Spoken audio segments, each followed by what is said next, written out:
أشهد أن محمد رسول الله۔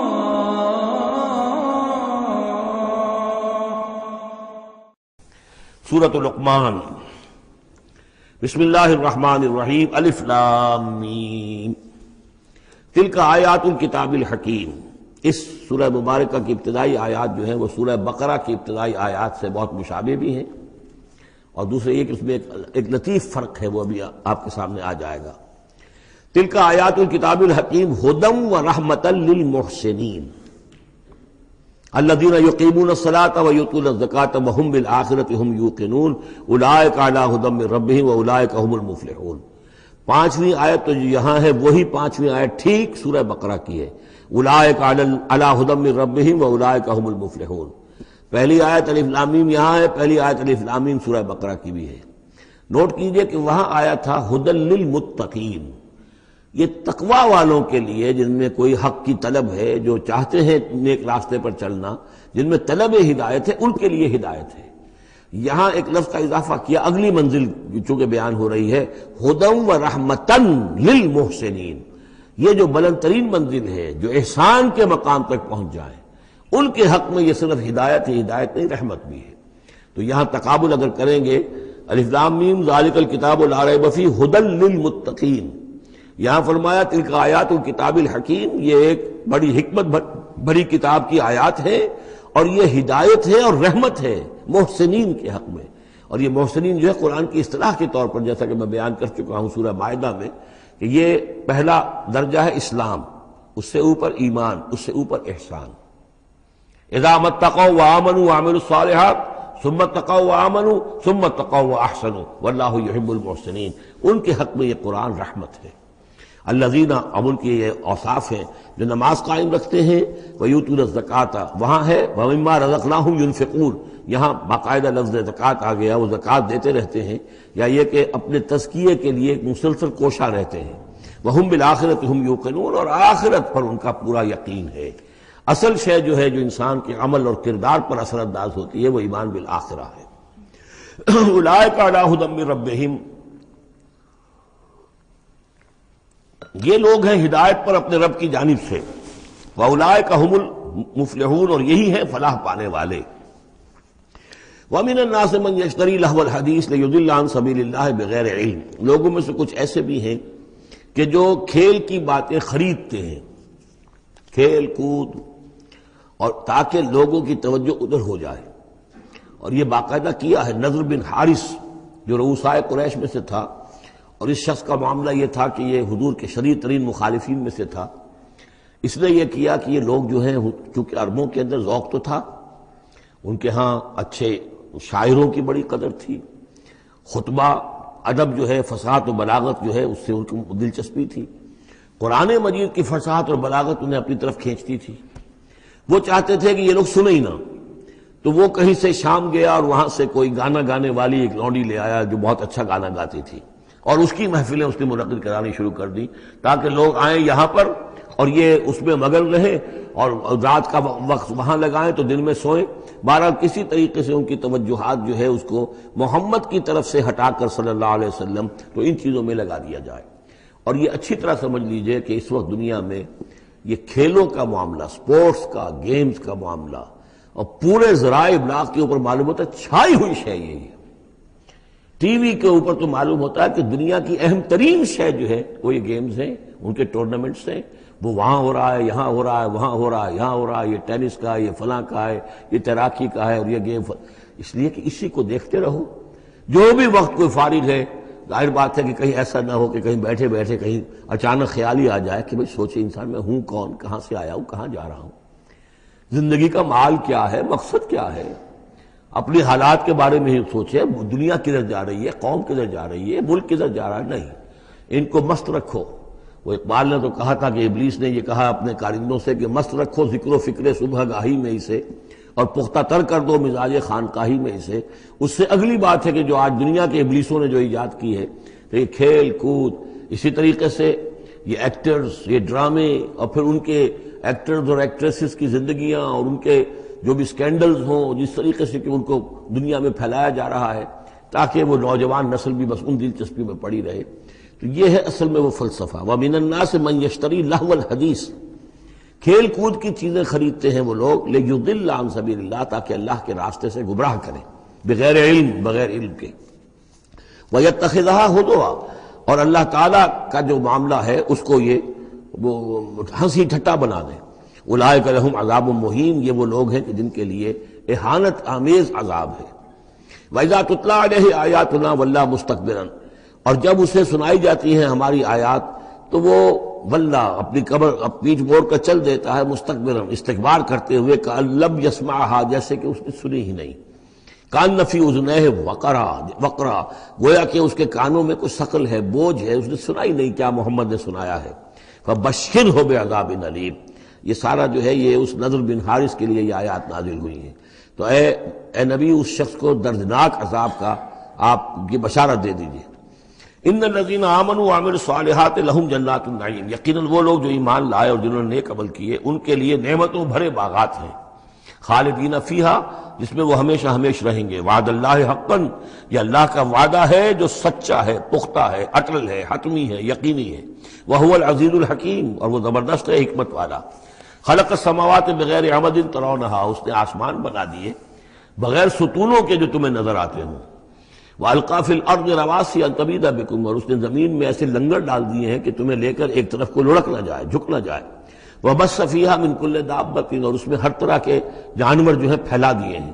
وَأَنزَلْنَا مِنَ السَّمَاءِ مَاءً، اور اس نے اتارا ہے آسمان سے پانی۔ فَأَنبَتْنَا فِيهَا مِن كُلِّ زَوْجٍ كَرِيمٍ، اور اس میں ہر طرح کے جو ہیں جوڑے نباتات کے اس نے پیدا کر دیے ہیں، ہر طرح کے۔ آپ کو معلوم ہے کہ ان کی بھی فیملیز ہوتی ہیں، یہ سٹرس فیملی ہے اور یہ فلاں فیملی ہے، اس طریقے سے اللہ تعالیٰ نے ان کے بھی خاندان بنائے ہوئے۔ ھذا خلق اللہ فارونی ماذا خلق الذین من دونہ، یہ تو ہے اللہ کی تخلیق، تم بھی مانتے ہو کہ اللہ نے بنایا، پھر ذرا مجھے دکھاؤ کیا چیز بنائی ہے انہوں نے جو اس کے سوا معبود تم نے بنا لیے ہیں۔ بل الظالمون فی ضلال مبین، ظاہر ہے کہ ایسے ان کے عقیدے میں بھی یہ بات نہیں تھی۔ یہ دوسری بات ہے کہ وہ متوجہ نہیں ہوتے تھے، جو کچھ کر رہے ہیں اس کا کبھی تجزیہ نہیں کرتے تھے، لیکن یہ ہے کہ یہ ظالم جو ہے یہ کھلی گمراہی میں پڑے ہوئے ہیں۔ اب جو دوسرا رکوع آ رہا ہے سورہ مبارکہ کا، یہ ہمارے اس منتخب نصاب کا ایک اہم درس ہے، اور یہ منتخب نصاب کا پہلا حصہ ہے جو جامع اسباق، سورۃ العصر، پھر آیت البر، تیسرا سبق یہ ہے۔ اس لیے کہ اس میں بھی وہ انسان کی نجات کے لیے جو چیزیں لازم ہیں وہ سب کی سب ان کا ایک اسکیلیٹن سمجھیے، اس کا جو ہے ایک خاکہ جو ہے، بلو پرنٹ اس کے اندر بھی آ گیا ہے۔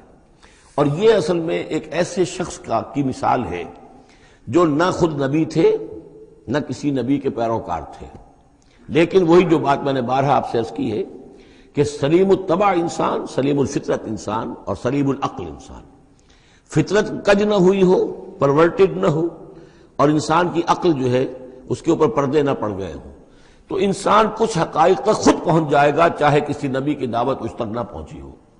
وہ مقام کیا ہے کہ وہ پہچان لے گا کہ اس کائنات کا ایک خالق ہے، وہ اکیلا ہے، وہی اس کا مدبر ہے، وہی چلا رہا ہے، وہ تمام صفات کمال سے بتمام و کمال متصف ہے۔ پھر یہ کہ اس نے جو ہمیں پیدا کیا ہے تو زندگی صرف یہ زندگی نہیں ہے بلکہ کوئی اور زندگی بھی ہوگی، اس کے پاس لوٹنا بھی ہوگا، ہم اس کی طرف جائیں گے اور پھر ہمیں اپنے اعمال کا محاسبہ وہاں پر فیس کرنا ہوگا اور جزا و سزا ہوگی۔ یہاں تک انسان پہنچ سکتا ہے۔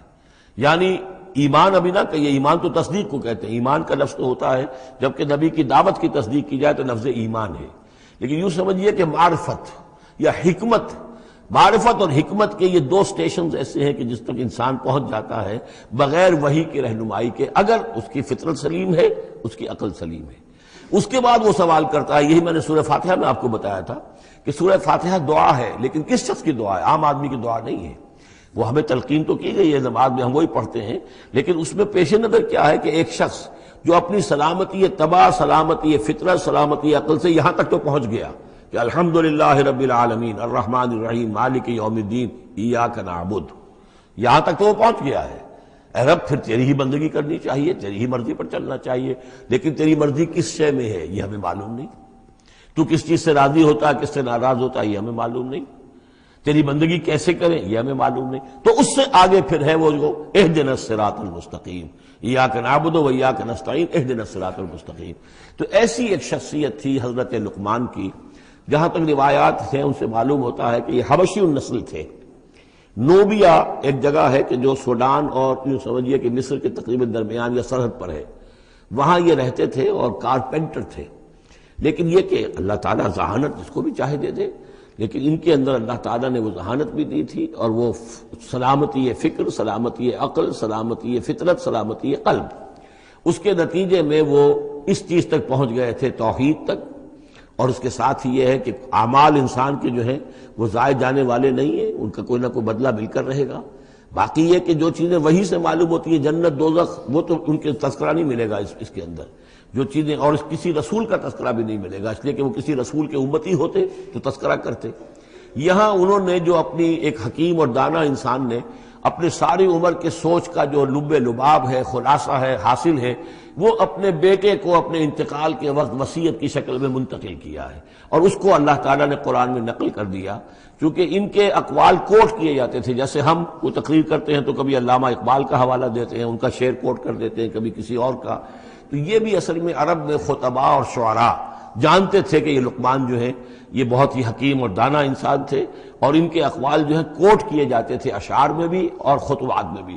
تو اللہ نے بتایا کہ دیکھو یہ لقمان بھی جو اپنی سلامتی طبع اور سلامتی فکر کی وجہ سے جہاں تک پہنچا، وہ وہی اصول ہے کہ جن کی طرف محمد تمہیں دعوت دے رہے ہیں صلی اللہ علیہ وسلم. وَلَقَدْ آتَيْنَا لُقْمَانَ الْحِكْمَةَ، اور ہم نے لقمان کو دانائی عطا کی. دانائی کا نتیجہ کیا تھا؟ انشکر للہ، کہ شکر کرو اللہ کا.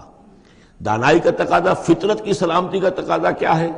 جو بھی آپ کے ساتھ بھلائی کرے اس کے لیے ایک احسان مندی کے جذبات آپ میں پیدا ہونے چاہیے. اگر نہیں ہو رہا ہے تو فطرت جو ہے پرورٹڈ ہے، بس ہو گئی. جو بھی بھلائی کرے. اور عقل کا تقاضا کیا ہے کہ اصل جو ہے منعم اس کو پہچان لیا جائے، اور وہ اللہ ہے. تو نتیجہ کیا نکلے گا؟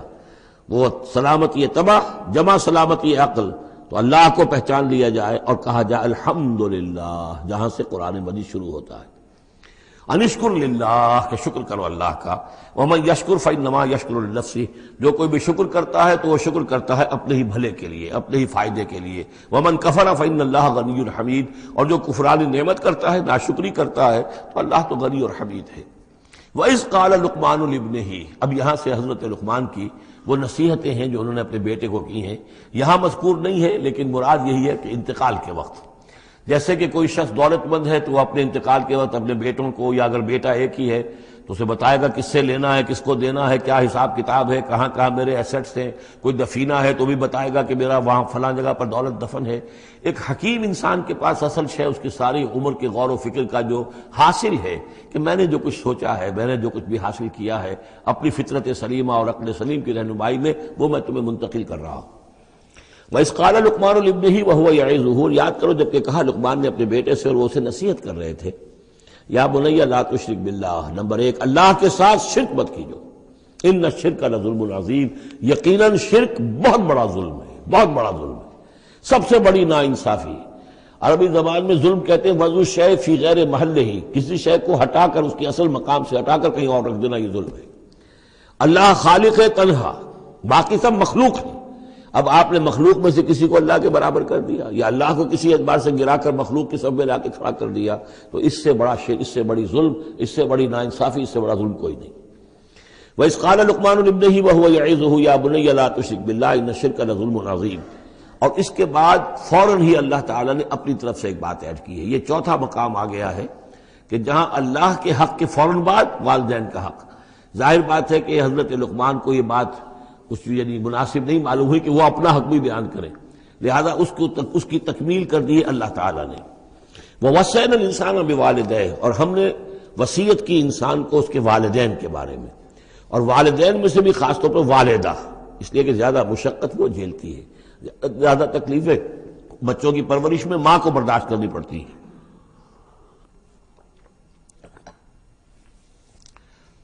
وَوَصَّيْنَا الْإِنسَانَ بِوَالِدَيْهِ حملتہ امہ وہنا علی وہن، اسے اٹھائے رکھا، وہ جو حمل ہے اس کے اپنے جسم کے اندر اٹھائے رکھا اس نے اس کو، وہنا علی وہن، کمزوری پر کمزوری جھیل کر.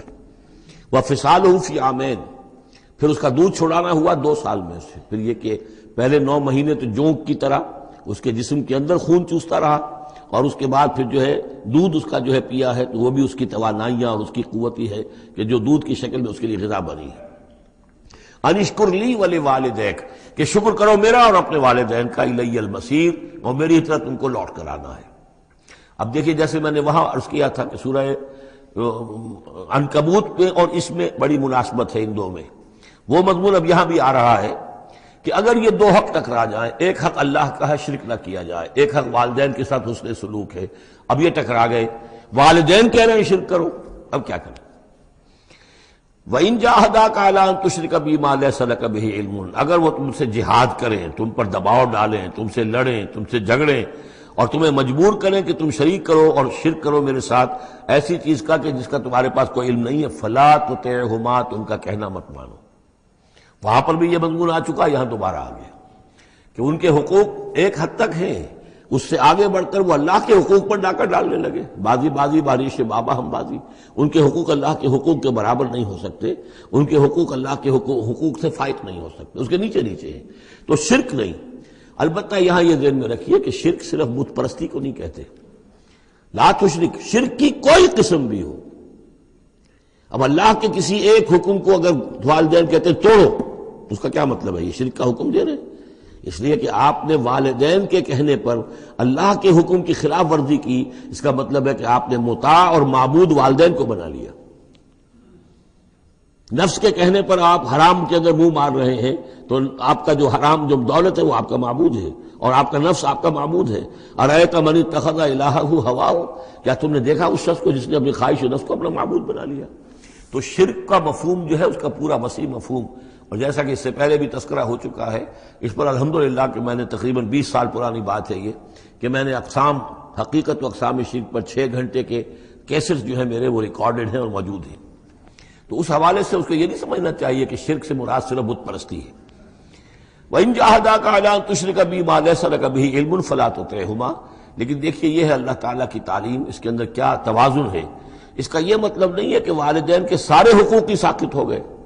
اگر والدین مشرک ہیں، تمہیں شرک کرنے کا حکم دے رہے ہیں تو ان کا یہ حکم تو نہیں مانو گے، لیکن ان کے ساتھ حسن سلوک پھر بھی کرنا ہے۔ والد تو ہے نا، وہ والدہ تو ہے نا، وَصَاحِبْهُمَا فِي الدُّنْيَا مَعْرُوفًا، دنیا میں ان کے ساتھ رہو بہتر انداز میں، صحیح انداز میں، خدمت ان کی کرو، اگر انہیں ضرورت ہے تو اپنا مال ان پر خرچ کرو۔ اس کے اندر یہ نہیں ہوگا کہ سارے حقوق ساقط ہو گئے، اب انہیں گالیاں دینی شروع کر دو یا ان کو جو ہے ستانا شروع کر دو، نہیں۔ لیکن اگر وہ اللہ کے حکم کے خلاف کوئی حکم دیتے تو مت مانو۔ وَاتَّبِعْ سَبِيلَ مَنْ أَنَابَ إِلَيَّ، اور پیروی کرو اس شخص کے راستے کی کہ جو میری طرف اپنا رخ کر چکا ہے۔ یعنی والدین کا اتباع نہیں ہے، والدین کی اطاعت نہیں ہے، والدین کے ساتھ حسن سلوک ہے۔ اطاعت ہوگی اگر اللہ کی اطاعت کے مطابق، اس کے دائرے کے اندر تو اطاعت بھی ہوگی، لیکن بالفعل اور آزادانہ کوئی اطاعت نہیں والدین کی۔ کہیں بھی قرآن مجید میں نہیں آیا اپنے والدین کی اطاعت کرو۔ کیا حکم دیا گیا؟ حسن سلوک، نیک سلوک، ان کی ضرورت، ان کی خبر گیری ہے، ان کی خدمت ہے، ان کی ضروریات کا لحاظ رکھنا، اس کا حکم ہے۔ باقی پیروی کرو اس شخص کی جس نے اپنا رخ میری طرف کر لیا ہے، وہ کوئی بھی ہے۔ پہلے انبیاء ہوتے تھے، انبیاء کی پیروی کرو، اب انبیاء نہیں ہیں، انبیاء کے خادم ہیں۔ انبیاء کی امتوں میں جو شخص بھی اٹھا ہے دین کی دعوت لے کر، جس نے اپنا رخ کر لیا ہے، جس نے کہا میں چل رہا ہوں اللہ کے راستے میں، کون میرا ساتھی بنتا ہے، تو پیروی کرو اس کی۔ وَاتَّبِعْ سَبِيلَ مَنْ أَنَابَ إِلَيَّ، پیروی کرو اس شخص کے راستے کی جس نے اپنا رخ میری طرف کر لیا ہے۔ ثُمَّ إِلَيَّ مَرْجِعُكُمْ، پھر میری ہی طرف تم سب کا لوٹنا ہے۔ والدین بھی یہیں آ جائیں گے میرے پاس، تم بھی آ جاؤ گے۔ فَأُنَبِّئُكُم بِمَا كُنتُمْ تَعْمَلُونَ، پھر میں تمہیں جتلا دوں گا جو کچھ کہ تم کرتے رہے تھے۔ اب یہاں بیچ میں جو آگے اللہ کی طرف سے آ گیا، یعنی حضرت لقمان کی نصیحت صرف ابھی ایک آئی تھی، یا بنی لا تشرک باللہ ان الشرک لظلم عظیم، اے میرے بچے شرک مت کرنا اللہ کے ساتھ، اس لیے کہ شرک جو ہے بہت بڑا ظلم ہے، بہت بڑی ناانصافی ہے۔ دوسری وصیت ان کی کیا ہے؟ یا بنی انہا ان تک مثقال حبۃ من خردل فتکن فی صخرۃ او فی السماوات او فی الارض یأت بها اللہ ان اللہ لطیف خبیر، اے میرے بچے عمل، خواہ وہ نیکی کا ہو خواہ بدی کا ہو، انہا، ہا کی ضمیر ہے عمل کی طرف، عمل خواہ ایک رائی کے دانے کے ہم وزن ہو۔ اب یہ سب سے چھوٹی چیز رائی کا دانہ، فتیلہ، نقیرہ، یہ تین چیزیں آتی ہیں قرآن مجید میں عام طور پر چھوٹی شے کے لیے، لا یظلمون فتیلہ، لا یظلمون نقیرہ، اور یہ کہ رائی کا دانہ بہت چھوٹا۔ تو چاہے وہ نیکی یا بدی ہو، رائی کے دانے کے ہم وزن، اور پھر فتکن فی صخرۃ، وہ کسی پہاڑ کی، کسی چٹان کے پیٹ میں جا کر، کسی کھو کے اندر جا کر وہ عمل کیا گیا ہو، اور فی السماوات، یا آسمانوں میں کیا گیا ہو۔ اب تو آسمانوں میں ہے نا، آپ خلا میں جا کر وہ عمل کر رہے ہیں، تو پھر اب تو انسان جو ہے وہاں تک پہنچ گیا ہے۔ اور فی الارض، یا زمین کے پیٹ میں گھس کر کیا گیا ہو، یأتی بہ اللہ، اللہ اسے لے آئے گا۔ یعنی انسانی اعمال، انسان اشرف المخلوقات ہے، اور انسانی اعمال ایسی گھٹیا چیز نہیں ہے کہ ایسے ضائع کر دے اللہ، چاہے وہ نیکی ہے چاہے بدی۔ فمن یعمل مثقال ذرۃ خیرا یرہ ومن یعمل مثقال ذرۃ شرا یرہ، لیکن عمل ضائع نہیں ہوگا، چاہے وہ رائی کے دانے کے برابر ہو، پھر چاہے وہ کسی چٹان میں گھس کر کیا گیا ہو، کسی پہاڑ کی کھو میں کیا گیا ہو، چاہے وہ خلا اور فضا کی پہنائیوں میں کیا گیا ہو، چاہے وہ زمین کے اندر سرنگ کھود کر کیا گیا ہو، یأتی بہ اللہ ان اللہ لطیف خبیر، یقیناً اللہ تعالیٰ باریک بین ہے، باخبر ہے۔ اب دو چیزیں آ گئیں، اللہ کے ساتھ شرک نہیں، اور اعمال کے بارے میں دیکھ لو، نیکی اور بدی کے نتائج نکل کر رہیں گے۔ اس سے آگے بعث بعد الموت کا یہاں تذکرہ نہیں ہے، اس سے بعد جنت اور دوزخ کا، اس لیے کہ یہ چیزیں معلوم ہوتی ہیں پھر نبی کے بتانے سے۔ اصولی طور پر جو چیز حکمت سے انسان جہاں تک پہنچ سکتا ہے وہ دو ہے، ایک خالق اور اس کے ساتھ شرک نہ ہو، اور نمبر دو اس اعمال انسانی، ان کا ضرور بدلہ ملے گا۔ اب اس کے بعد تیسری بات، یا بنی اقم الصلاۃ، نماز قائم رکھو۔ یعنی جس اللہ کو تم نے پہچان لیا ہے، اب محض ایک مرتبہ پہچان لینا کافی نہیں ہوگا، اسے یاد رکھنا ضروری ہے، ورنہ شیطان تمہیں ورغلائے گا، تمہیں ادھر ادھر سے جو ہے تمہارا نفس تمہیں غلط راستے پر ڈال دے گا، جب تک کہ یہ ایمان باللہ مستحضر نہ رہے ذہن کے اندر۔ اور ایمان باللہ کو مستحضر رکھنے کے لیے ذکر ہے جو ہم پڑھ چکے ہیں، اتل ما اوحی الیک من الکتاب واقم الصلاۃ ان الصلاۃ تنہی عن الفحشاء والمنکر۔ لہذا اب نماز کون سی تھی وہ ہم نہیں جانتے، لیکن کوئی ذریعہ ایسا ہونا چاہیے کہ تم اللہ کو یاد کیا کرو۔ یا بنی اقم الصلاۃ، اور نمبر 4 وَأَمُرْ بِالْمَعْرُوفِ وَانْهَ عَنِ الْمُنْكَرِ، اور نیکی کا حکم دو اور بدی سے روکو۔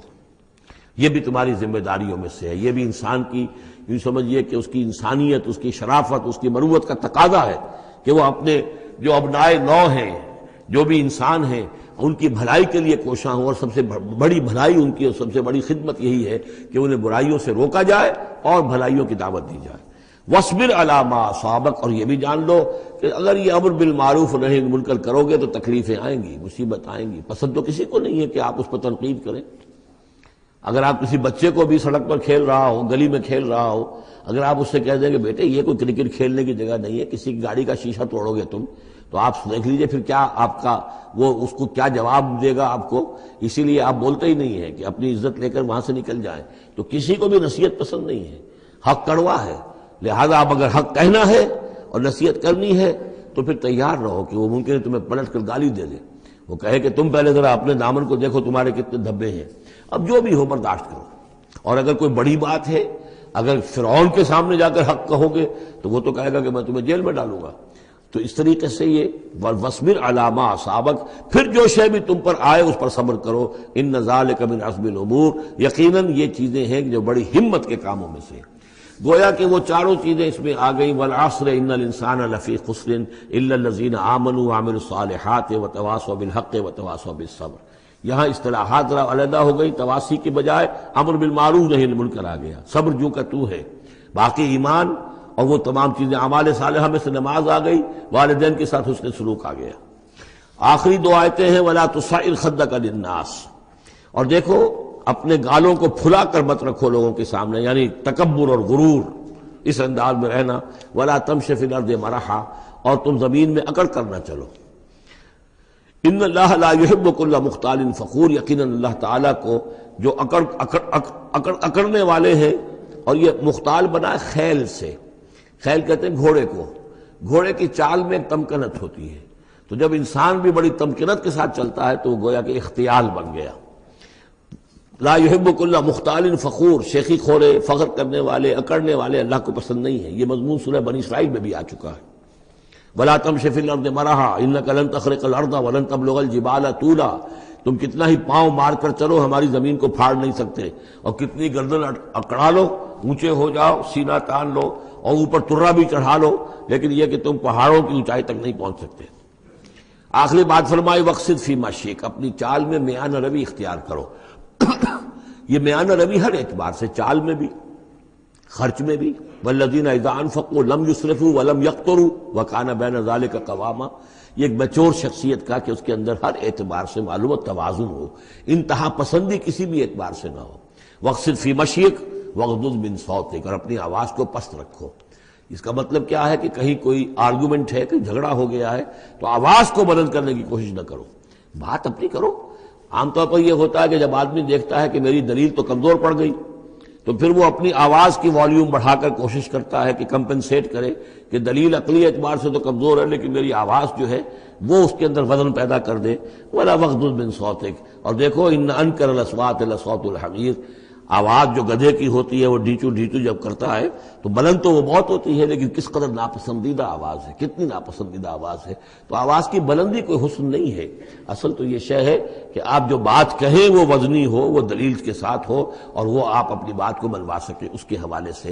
تو یہ ہے 8 آیات پر مشتمل جو رکوع ہے، یہ دوسرا رکوع سورہ مبارکہ کا، یہ ہمارے اس منتخب نصاب کا تیسرا سبق ہے۔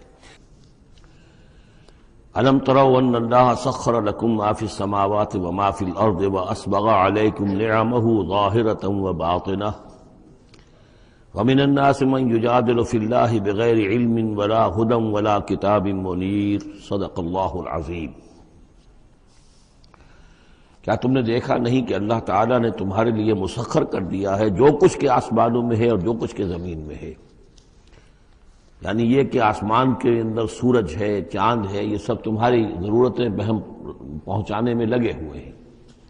سورج کی تمازت ہے جس سے تمہاری فصلیں پکتی ہیں، اسی سے ہواؤں کا نظام چل رہا ہے، بارشوں کا برسنا، تو یہ سارا معلوم ہوتا ہے کہ تمہارے لیے یہ سب بستر بچھایا ہے اللہ نے اور ساری تمہاری ضرورتیں پوری کی ہیں۔ وَأَسْبَغَ عَلَيْكُمْ نِعَمَهُ، اور اس نے تم پر اپنی ساری نعمتیں مکمل کر دی ہیں، پوری کر دی ہیں۔ ظاہرۃً و باطنۃً، یہ نعمتیں ظاہری بھی ہیں باطنی بھی ہیں، جو باہر سے نظر آتی ہیں دکھتی ہیں جن کو ہم استعمال کرتے ہیں، بہت سی نعمتیں وہ جن کا ہمیں احساس ہی نہیں ہے، ہمارے وجود کے اندر کیا کچھ اللہ تعالی نے ودیت کیا ہوا ہے اس کا ہمیں پوری طرح احساس بھی نہیں۔ وَمِنَ النَّاسِ مَن يُجَادِلُ فِي اللَّهِ بِغَيْرِ عِلْمٍ، یہ آیت آ چکی ہے سورہ حج میں۔ لوگوں میں سے کچھ ایسے بھی ہیں جو جھگڑتے ہیں اللہ کے معاملے میں یا اللہ کے بارے میں یا اللہ کے احکام کے بارے میں، اللہ کی آیات کے بارے میں، بغیر اس کے کہ بغیر علم کہ ان کے پاس کوئی علم ہو، ولا ہدن، نہ کوئی رہنمائی اور ہدایت ہے، ولا کتاب منیر، نہ کوئی روشن کتاب ہے۔ وَإِذَا قِيلَ لَهُمُ اتَّبِعُوا مَا أَنزَلَ اللَّهُ قَالُوا بَلْ نَتَّبِعُ مَا وَجَدْنَا عَلَيْهِ آبَاءَنَا، اور جب ان سے کہا جاتا ہے کہ پیروی کرو اس کی جو اللہ نے نازل فرمایا ہے، قرآن اتارا ہے، اس کی پیروی کرو، قالوا، وہ کہتے ہیں، بل نتبع ما وجدنا علیہ آباءنا، بلکہ ہم تو پیروی کریں گے اس کی کہ جس کو پر ہم نے پایا ہے اپنے آباء و اجداد کو۔ اور آج کل خاص طور پر یہ لوک ورثہ اور ہماری پرانی روایات، قومی روایات اور ہماری جو ہیں ہر علاقے کا ایک کلچر ہے، اس کلچر کو زندہ کیا جائے، کروڑ ہر روپیہ ان چیزوں میں صرف کیا جاتا ہے۔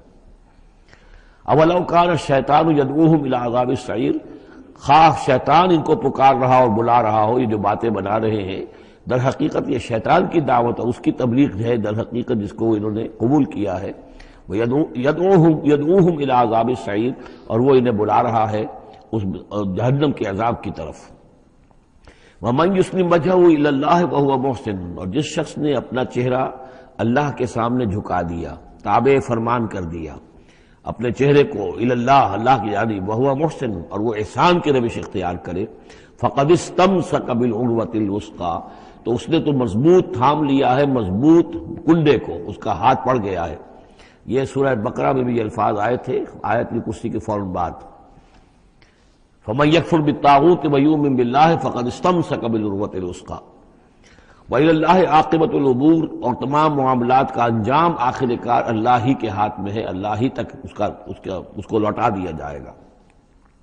وَمَن كَفَرَ فَلَا يَحْزُنكَ كُفْرُهُ، اور اے نبی جو کفر کر رہا ہے تو آپ اس کے کفر اور کفر کے لیے جو وہ بھاگ دوڑ کر رہا ہے اس سے آپ پریشان نہ ہو، دلگیر نہ ہو۔ الینا مرجعہم، میری طرف ان سب کو لوٹنا ہے، فننبئہم بما عملوا، ہم انہیں اچھی طرح بتا دیں گے، جتلا دیں گے جو کچھ کہ انہوں نے کیا تھا۔ ان اللہ علیم بذات الصدور، یقیناً اللہ تعالیٰ تو جو کچھ سینوں میں چھپا ہوا ہے اس سے بھی واقف ہے۔ نمتعہم قلیلا، ہم انہیں ذرا تھوڑی دیر کے لیے ساز و سامان دے رہے ہیں، دنیا کے اندر یہ مزے لے لیں، مزے لوٹ لیں۔ ثم نضطرہم الی عذاب غلیظ، پھر ہم انہیں کشاں کشاں لے آئیں گے، کھینچ کر پکڑ کر لے آئیں گے اس عذاب کی طرف جو بہت گاڑھا ہے۔ وَلَئِن سَأَلْتَهُم مَّن خَلَقَ السَّمَاوَاتِ وَالْأَرْضَ لَيَقُولُنَّ اللَّهُ، اور جب اگر آپ ان سے پوچھیں کس نے پیدا کیا آسمان اور زمین تو وہ کہیں گے اللہ نے۔ قُلِ الْحَمْدُ لِلَّهِ، کہیے الحمدللہ، ساری حمد بھی پھر اسی کی ہے۔ بل اکثرہم لا یعلمون، لیکن یہ کہ ان کی اکثریت علم نہیں رکھتی۔ للہ ما فی السماوات والارض، آسمان اور زمین میں جو کچھ ہے وہ اللہ کے لیے ہے، اللہ ہی کا ہے، اللہ کی ملکیت ہے، یہ لام تملیک ہے، اللہ کی ملکیت ہے ہر وہ شے جو بھی کچھ ہے آسمانوں میں اور زمین میں۔ ان اللہ هو الغنی الحمید، یقیناً وہ غنی ہے، اسے کوئی احتیاج نہیں، اور حمید ہے، بڑی خوبیوں والا ہے، اپنی ذات میں ستودہ صفات ہے۔ وَلَوْ أَنَّ مَا فِي الْأَرْضِ مِنْ شَجَرَةٍ أَقْلَامٌ، اور اگر جتنے بھی زمین میں درخت ہیں وہ قلم بن جائیں، والبحر، اور سمندر جو ہے وہ سیاہی بن جائے، جیسے میں یہ مضمون سورہ کہف میں بھی آ چکا ہے۔ قُلْ لَوْ كَانَ الْبَحْرُ مِدَادًا لِكَلِمَاتِ رَبِّي وَلَنَفِدَ الْبَحْرُ قَبْلَ أَن تَنفَدَ كَلِمَاتُ رَبِّي وَلَوْ جِئْنَا بِمِثْلِهِ مَدَدًا، اگر پورا سمندر جو ہے میرے رب کے کلمات کو لکھنے کے لیے سیاہی بن جائے تو وہ سیاہی سمندر ختم ہو جائے گا، لیکن یہ کہ میرے رب کی کلمات ختم نہیں ہوں گے، چاہے اتنا ہی سمندر اور لے آیا جائے۔ وہی مضمون یہاں بھی آ رہا ہے، اور یہ بات نوٹ کی ہے، میں نے کئی مرتبہ آپ کو بتائی ہے کہ اہم مضامین قرآن مجید میں کم سے کم دو جگہ ضرور ملتے ہیں۔ وَلَوْ، اب وہاں پر صرف سیاہی کا تذکرہ تھا، یہاں سیاہی کے ساتھ قلم۔ وَلَوْ أَنَّ مَا فِي الْأَرْضِ مِنْ شَجَرَةٍ أَقْلَامٌ، اگر جتنے بھی درخت زمین میں ہیں وہ سب کے سب قلم بن جائیں۔ وَالْبَحْرُ، اور سیاہی جو ہے یہاں پہ اب محظوظ سمجھیے مدادن، اور بحر جو ہے سمندر جو ہے وہ سیاہی کی شکل اختیار کر لے۔ یمدہ من بعدہ سبعۃ ابحر، اور اس سیاہی کو پھر مزید پھیلائے اور بڑھائے 7 سمندر اور اس کے اندر جو ہے ڈال دیے جائیں۔ ما نفدت کلمات اللہ، اللہ تعالیٰ کی کلمات ختم نہیں ہوں گے۔ اور یہ میں عرض کر چکا ہوں، اس سے مراد کیا ہے کہ ہر شے جو اس کائنات میں ہے اللہ تعالیٰ کے کلمہ کن کا ظہور ہے، تو گویا کہ یہ تمام مخلوقات جو ہے کلمات اللہ ہے۔ اس اعتبار سے ظاہر بات ہے کہ احصاء کرنا ممکن ہی نہیں، اور آج کچھ نہ کچھ ہمیں اندازہ ہے کہ یہ کائنات کتنی وسیع و عریض ہے۔ ابھی تک بڑی سے بڑی ٹیلیسکوپس ایجاد کرنے کے باوجود trillions and trillions and trillions of light years تک تو ہم نے دیکھ لیا ہے، لیکن کائنات کا سرا ابھی ہمیں نظر نہیں آیا کہ یہ شروع کہاں ہوتی ہے، ختم کہاں ہوتی ہے۔ تو اس سے اندازہ کریں اللہ تعالیٰ کی خلاقی کا اور اس کی مخلوقات کتنی ہیں۔ تو وہ جتنے بھی کلمات کن ہیں، اگر ان کو لکھنے کے لیے تمام جو ہے زمین کے درخت وہ قلم بن جائیں، اور تمام سمندر جو ہیں وہ سیاہی بن جائیں، اور 7 سمندر اور بھی اس میں ایڈ کر دیے جائیں، تب بھی یہ کہ اللہ کے کلمات ختم نہیں ہوں گے۔ ان اللہ عزیز الحکیم، یقیناً اللہ تعالیٰ زبردست ہے، حکمت والا۔ اب ادھر تو اس میں تو اللہ تعالیٰ کی تخلیق کی وسعت اور عظمت کا تذکرہ ہو گیا۔ اب اس کا جو اس کے انتظام کا معاملہ، اس کی تدبیر جو ہے، اس میں کس قدر یسر ہے، کتنی آسانی ہے، کتنی سہولت ہے اس کے لیے۔ یعنی اس کائنات کو، جیسے کہ سورہ بقرہ میں آیت الکرسی میں بھی آیا تھا، وَلَا يَئُودُهُ حِفْظُهُمَا، یہ آسمانوں اور زمین کی حفاظت اس پر کوئی بھاری نہیں ہے، مشکل نہیں ہے، اس کو جو ہے اس کے تھامنے میں، اس کے چلانے میں کوئی اس کے لیے یہ کام بوجھل نہیں ہے، وزنی نہیں ہے۔ وَلَا يَئُودُهُ حِفْظُهُمَا وَهُوَ الْعَلِيُّ الْعَظِيمُ، تو اسی کو یہاں فرمایا مَا خَلْقُكُمْ وَلَا بَعْثُكُمْ إِلَّا كَنَفْسٍ وَاحِدَةٍ، تم سب کو پیدا کرنا اور تم سب کو دوبارہ پیدا کر لینا اللہ تعالیٰ کے لیے ایسے ہی جیسے ایک نفس کا پیدا کر دینا، اللہ کے لیے یہ اتنا یسیر ہے۔ ان اللہ سمیع بصیر، یقیناً اللہ تعالیٰ سمیع ہے اور بصیر ہے۔ تو گویا کہ ایک ہے اللہ کی تخلیق کی وسعت و عظمت، وہ تو کلمات الہی، اور ایک ہے اللہ تعالیٰ پر یہ کتنا ہلکا ہے، اہون علیہ، یہ اس کے لیے بہت آسان ہے، یسر اور سہولت اللہ تعالیٰ اس کے انتظام کو اور اس کو جو لے کر چل رہا ہے وہ اس پر بھاری نہیں۔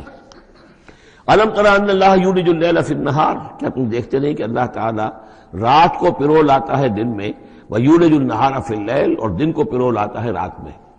اب یہ ایک تو اس کا مفہوم یہ ہو سکتا ہے کہ جیسے ایک ڈوری ہے، اور اس ڈوری کے اندر اگر آپ نے دانے ڈالے ہوئے تسبیح میں، ایک سیاہ ہے ایک سفید ہے، ایک سیاہ ایک سفید ہے، تو سیاہ کے بعد سفید، سفید کے بعد سیاہ، یہ تو آتا چلا جائے گا۔ ایک یہ ہے کہ کبھی دن بڑھتا ہے اور رات گھٹتی ہے، گویا کہ دن جو ہے رات میں داخل ہو رہا ہے، کبھی رات بڑھنے لگتی ہے، دن گھٹنے لگتا ہے، گویا کہ دن جو ہے وہ رات کو انکروچ کر رہا ہے، رات کے حصے کو گویا کہ اس نے قبضے میں لے لیا ہے۔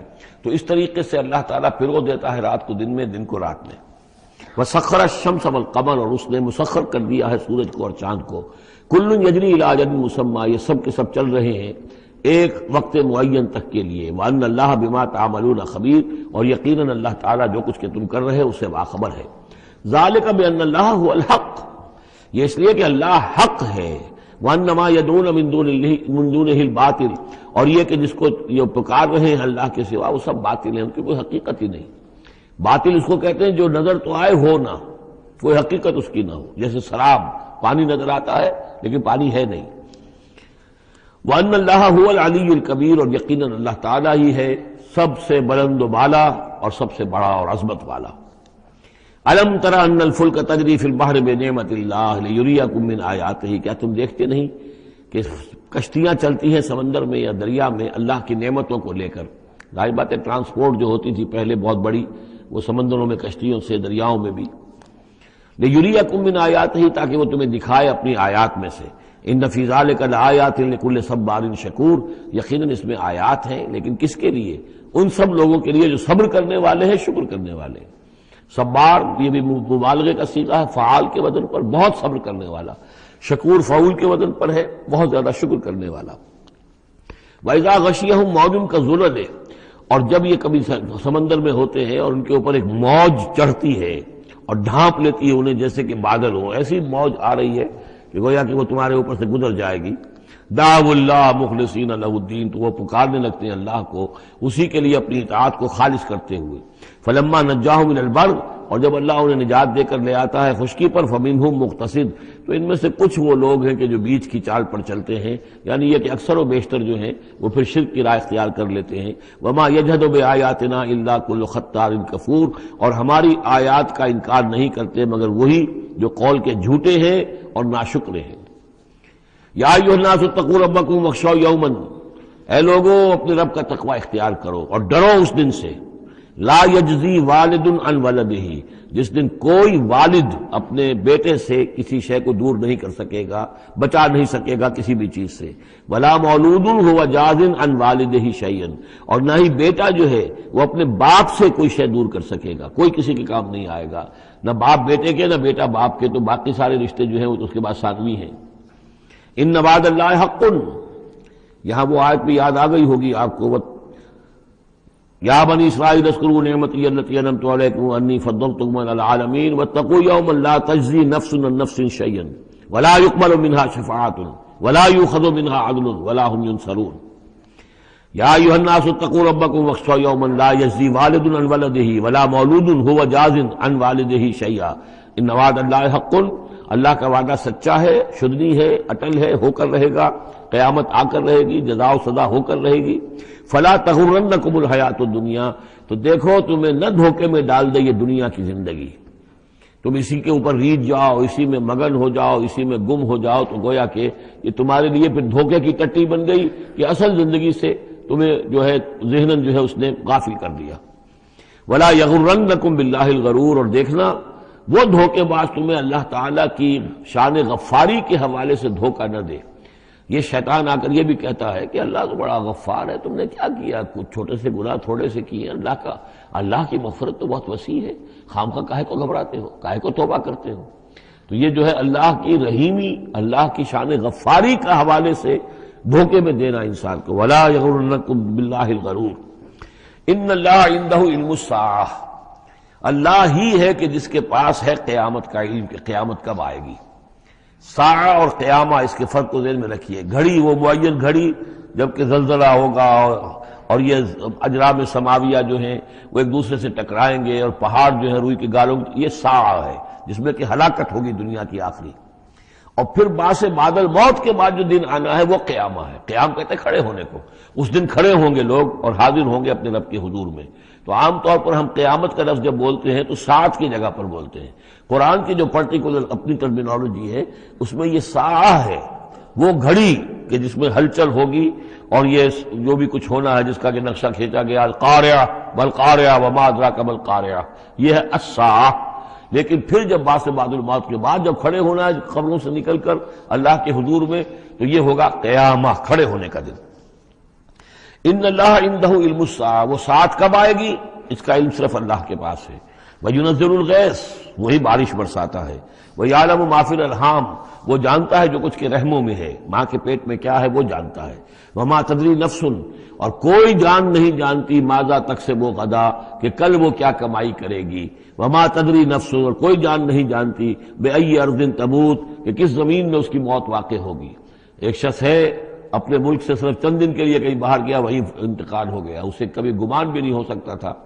سال ہر سال سے کہیں مقیم ہے، وہاں موت نہیں آئی، اور کہیں گیا ہے اور وہاں موت آ گئی، تو کوئی نہیں جانتا کس زمین میں اس کی موت واقع ہوگی۔ ان اللہ علیم الخبیر، یقیناً اللہ تعالیٰ علیم اور خبیر ہے۔ یہ جو 5 چیزیں یہاں گنوائی گئی ہیں، اس میں آج کل بڑا اشکال ہے، اور لوگ کہتے ہیں کہ یہ آپ پتہ چل جاتا ہے کہ ماں کے رحم میں جو ہے، ماں کے پیٹ میں بیٹا ہے یا بیٹی ہے۔ اس کے 2 اعتبار سے اس کو سمجھ لیجئے۔ اس آیت میں 5 چیزوں کا ذکر ہے۔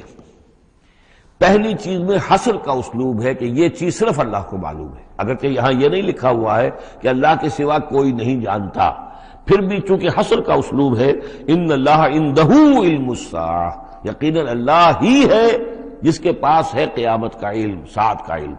اس میں بھی گویا کہ نفی ہو گئی کہ کوئی اور نہیں جانتا۔ 2 آخری چیزوں میں بھی نفی ہے، وما تدری نفس ماذا تکسب غدا، کوئی نہیں جانتا کہ کل وہ کیا کمائے گا، اس میں بھی کیٹیگوریکل نفی ہے اس کی۔ وما تدری نفس بأی ارض تموت، یہ بھی پھر کیٹیگوریکل نفی ہے کہ نہیں کوئی جانتا، کوئی جان نہیں جانتی کہ کہاں اس کی موت واقع ہوگی۔ لیکن 2 چیزیں جو ہے وہ کیٹیگوریکل ڈینائل نہیں ہے۔ وَيُنَزِّلُ الْغَيْثَ، اللہ بارش برساتا ہے، یہ کہاں لکھا؟ نہ یہاں اس حصر کا اسلوب ہے، نہ یہ لکھا ہے کہ یہ کام جو ہے صرف اللہ کرتا ہے۔ اسی طرح یعلم ما فی الارحام، اللہ جانتا ہے جو کچھ کے رحموں میں ہے، اب یہ جو نہیں لکھا کہ کوئی اور نہیں جانتا۔ اس اعتبار سے قرآن مجید کے الفاظ جو ہیں ان کے اوپر تو اعتراض وارد ہو ہی نہیں سکتا۔ البتہ اعتراض اگر کچھ وارد ہوتا تو ایک حدیث پر ہوتا ہے۔ حدیث میں یہ آیا ہے کہ حضرت جبرائیل نے جب پوچھا تھا کہ مجھے قیامت کے بارے میں بتائیے، تو اس میں سے ایک روایت میں یہ الفاظ آئے ہیں کہ فی 5 لا یعلمہن الا اللہ، یہ قیامت کا علم جو ہے یہ تو ان 5 چیزوں میں سے ہے جنہیں اللہ کے سوا کوئی نہیں جانتا، اور وہاں حضور نے یہ ساری چیزیں گنوائی ہیں۔ اس کا جو ہے جواب وہ یہ ہے کہ رحم میں کیا ہے اس کا صرف ایک پہلو ہمیں معلوم ہوا ہے کہ وہ بیٹا یا بیٹی ہے، باقی جو کچھ ہے اس کے نہ معلوم کتنے پہلو ہیں، کتنا ذہین ہے، کس قدر فطین ہے، اس کے اندر کیا اوصاف ہیں، اس میں کیا صلاحیتیں ہیں، شقی ہے یا سعید ہے، نیکوکار ہوگا بدکار ہوگا، کیا پتہ ہے، یا ہوگا یا ہوگی۔ تو اس سے یہ کہ اس کی جو حدیث کا بھی معاملہ ہے اس کی بھی جو ہے اس کی توجیہ موجود ہے، اس پہ کسی گھبرانے کی ضرورت نہیں ہے۔ ان اللہ علیم الخبیر، یقیناً اللہ تعالی علیم اور خبیر ہے۔